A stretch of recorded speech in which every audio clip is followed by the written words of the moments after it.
భట్టి గారు నిన్న అన్నారు. సో మన ముఖ్యమంత్రి గారు మీ అందరికీ కూడాను ఇక్కడ ఏమి కావాలి, ఎలాంటి ఇన్ఫ్రాస్ట్రక్చర్ కావాలి, ఏ రకమైన వసతులు ఏర్పాటు చేయాలి అని చెప్పండి అన్నప్పుడు నాకు వెంటనే స్పాంటైనియస్గా తోచింది. నేను వారితో పార్టిసిపేట్ చేస్తాను. ఇక్కడ స్కిల్ డెవలప్మెంట్ కోసంగా మనం కొన్ని ఇన్స్టిట్యూషన్స్ పెట్టాలి. అది డ్రైవర్ల దగ్గర నుంచి, మేకప్ మెన్ల దగ్గర నుంచి, కాస్ట్యూమర్స్ దగ్గర నుంచి, ఒక ఎడిటింగ్ దగ్గర నుంచి, సౌండ్ సిస్టమ్ దగ్గర నుంచి, కెమెరామెన్లు, డిఓపీలు అండ్ యాక్టింగ్ సంబంధించిన స్కిల్స్ కానివ్వండి, అలాగే డైరెక్షన్ కానివ్వండి, వాట్ నాట్ ఎన్నో ఈ ఇండస్ట్రీలో ఎన్నో శాఖలు ఉన్నాయి.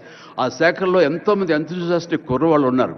వాళ్ళు చదువు ఒక మాదిరి చదివైనా సరే ఆ చదువు ఏం తెచ్చి పెడుతుంది అనుకుంటే కనుక ఈ రోజున గొప్ప గొప్ప డైరెక్టర్స్ ఉన్నారు. ఈ రోజున ఇంటర్నేషనల్ లెవెల్కి మన సినిమాని తీసుకొస్తున్న డైరెక్టర్ వాళ్ళందరూ డిగ్రీ కూడా చదవలేదు. సో చదువు ఇది ఇంపార్టెంట్ కాదు, మీకున్న ఇంట్రెస్ట్ ఇంపార్టెంట్. ఆ ఇచ్చేటువంటి గవర్నమెంట్ ఆఫ్ తెలంగాణ ఈ రోజున మనకి ఇస్తున్న ఈ అవకాశాలను సద్వినియోగం పరుచుకుని మీరు